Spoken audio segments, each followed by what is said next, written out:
안녕하십니까. 임대인학교TV 학교장 박광입니다. 오늘 말씀드린 주제는 9번째 시간인데요. 자산을 감가상각하라. 감가상각이라는 이제 개념이 사실 회계에서 쓰는 개념이에요. 조금 어려울 수도 있는데 요거는 이제 좀 중요한 내용이라 제가 잠깐 그 회계 관련해서 말씀을 드리고 시작을 하겠습니다. 우선은 감가상각이라는 것 자체가 이제 태어난 배경이 그 감가상각은 유형자산, 실질적으로 이제 눈에 보이고 사용할 수 있는 그런 유형자산이 사용하면서 이제 효익이 감소를 하는 거죠. 처음에 구입했을 때 이제 새 것에서 내가 사용을 하면서 점차 이제 중고가 되는 거죠. 감소가 되고, 사용을 안 하더라도 그냥 놔두더라도 시간이 지남에 따라서 이제 낡아집니다. 근데 이런 이제 효익, 내가 사용할 수 있는 그런 뭔가 효익을 이제 조금씩 시간에 따라서 이제 감소하는 것을 이제 회계 관점에서 보면 그거를 재무제표에 반영을 해줘야 되거든요. 그렇게 경제적 효익을 감소하는 걸 반영을 해줘야 되는데, 사실상 그거를 실질적으로 이제 측정하는 건 좀 어렵죠. 그래서 나타난 이제 개념이 감가상각입니다. 재무제표에 경제적으로 실질을 이제 반영을 해야 되고, 자산이 낡아지고 유형자산이 낡아지는 것을 반영해야 되는데, 그러기 위해서는 체계적으로 그 비용을 이제 감안을 해야 되거든요. 그래서 만약에 뭐 100이라는 그 효익을 봤을 때 시간이 지나면서 점차 이제 감소되는 거를 재무제표에 나타내 주기 위해서 감가상각이라는 걸 한다. 이 정도만 알고 계시면 될 것 같고요. 저는 이거를 이제 부동산에 좀 대입을 시켜봤습니다. 왜냐면 임대사업도 뭐 어쨌든 필수적으로 유형자산, 아파트나 주택, 상가 이런 식으로 유형자산을 가지고 하는 이제 사업이기 때문에 감가상각하고는 굉장히 밀접한 관계가 있어요. 그래서 저는 이제 주로 소형아파트를 하다 보니까, 소형아파트는 보통 내가 처음에 구입을 하면 분양가가 있을 거고요. 아니면 중간에 구입을 하더라도 매입가가 있기 때문에 그 매입가를 기준으로 해서 원가를 이제 산정을 할 수도 있고요. 책에 제가 표를 이제 만들어 놓긴 했는데, 간단하게 오늘은 이제 개념 먼저 이 얘기를 하시면 표 이해가 더 잘 될 것 같아서 개념 위주로 말씀을 한번 드려볼게요. 보통 이제 우리가 아파트 같은 경우에는 내용 연수라고 하죠. 사람이 실제로 살 수 있는 내용 연수가 법적으로 내용 연수가 정해진 것도 있는데, 저는 한 30년 정도를 봅니다.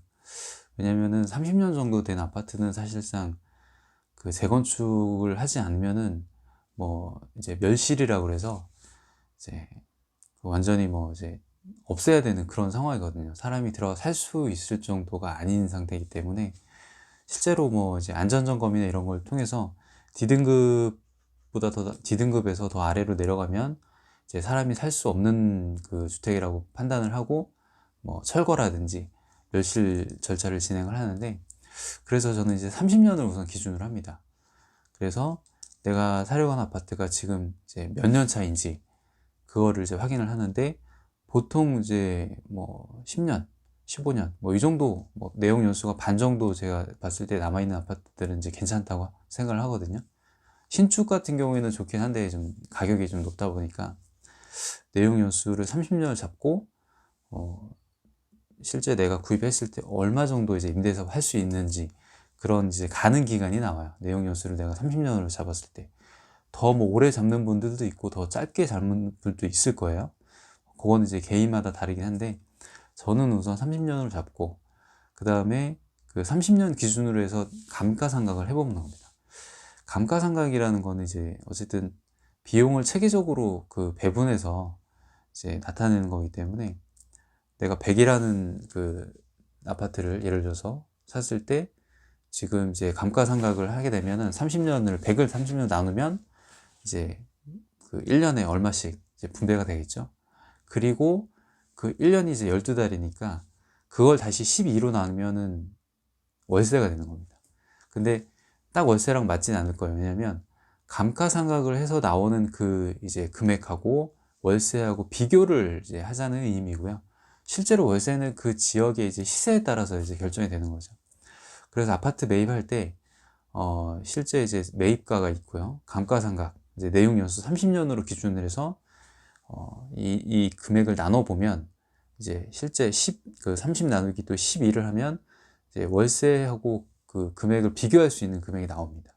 그러면 거기다 더해서 내가 그 보유 비용, 뭐 재산세, 뭐 부동산, 종합부동산세나 기타 뭐 이제 수리 비용이나 이런 걸 이제 감안을 해서 더해 보면 이거하고 월세하고 비교해 봤을 때 월세가 아무래도 이제 더 커야겠죠. 그래야 이제 수익이 나는 거고.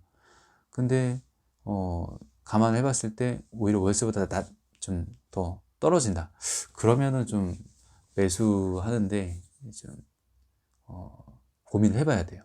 그러니까 지금 당장 매수를 안 하더라도 좀 가격이 더 떨어졌을 때 매수를 하든지, 대신에 이제 가격이 떨어질 때까지 조금 더 기다리면 당연히 그 내용 연수는 이제 멸시를 향해서 다 가기 때문에 요거는 이제 참고사항으로만 이제 말씀을 드리는 거고요.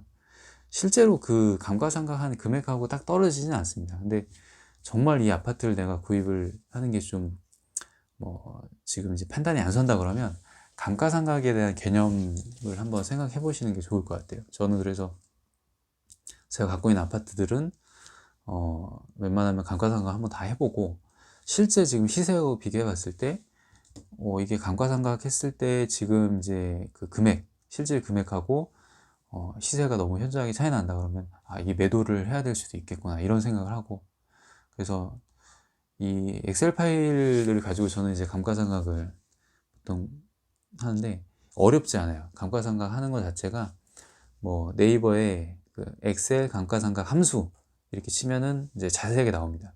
제가 이렇게 감가상각 그 표까지 하는 거는 지금 이 자리에서 말씀드리기 좀 그렇고, 그렇게 해서 이제 표를 한번 자기만의 표를 만들어 놓으면 거기에 그 매입가하고 내용 연수 뭐 그런 것만 이제 기재를 하면 저는 이제 책에 이렇게 이제 표를 하나 이제 만들어서 넣어놨는데, 그 아파트마다 이게 저는 있어요. 그래서 엑셀 파일별로 이제 만들어 놔가지고 구매가하고 이렇게 넣으면은 딱 30년 30개짜리 그 이제 감가상각 표가 쫙 이렇게 나오는데, 그걸 가지고 이제 뭐 판단을 하기도 하고, 실제로 이제 매입할 때 이제 쓰기도 하는데, 지금은 적정 시세, 그 월세 시세가 이 정도 되는가, 그걸 좀 판단을 해요. 그래서 사실 월세는 계속 좀 금액은 올라가고 있습니다. 물가 상승이 뭐 올라가는 만큼 월세는 조금 올라가는데, 그래도 감가상각을 해보고 이제 그 원가 개념하고 실제 내가 받는 그 월세 기준하고 비교를 해서 수익이 얼마 정도 나는지는 이제 판단을 해봐야 되거든요. 그렇게 감가상각을 해봤으면 좋겠고, 감가상각 부분 사실 이걸 투자법으로 발전시킨다고 하면은 뭐 책 한 권을 낼 정도로 사실 뭐 조금 더 자세히 들어가면 엄청 그 깊게 들어갈 수 있는데, 우선은 이제 뭐 처음 이제 임대 사업을 하시거나 이제 하시려고 하면은 감가상각에 대한 개념부터는 한번 조금 더 공부를 하시고, 이제 책에 나오는 이제 실제 표도 한번 보시고 비슷하게 만들어 보셔도 돼요. 그래서 그걸 가지고 뭐 매입할 때도 이제 활용을 해 주셔도 되고, 그 실제 내가 이제 매도 시점이나 이런 것도 사실상 그 매도나 매수나 이런 거는 지금 이제 초기에는 되게 심리적인 뭐 그런 거에 의존할 수밖에 없는데, 그거보다는 조금 더 데이터를 이제 가미를 하고 아무래도 그 시세라든가 감가상각이라든가 이런 거를 좀 더 고민을 하다 보면 이제 뭐 실수하는 면이 좀 줄어들지 않을까, 그렇게 제 생각을 합니다. 그래서 오늘은 감가상각은 이 정도로 말씀드렸고, 감가상각에 대해서 조금 더 공부를 하시는 걸 좀 추천을 드리고 싶어요. 그래서 제 책에는 좀 간략하게 한 챕터로 이제 이렇게 나와 있는데, 그 감가상각에 대한 공부를 좀 더 회계적인 공부를 좀 더 하시면 이런 그 부동산 매입이라든가 매도할 때 굉장히 많이 도움이 될 것 같습니다. 오늘은 이제 이 정도로 마치고 다음 시간에 뵙겠습니다. 감사합니다.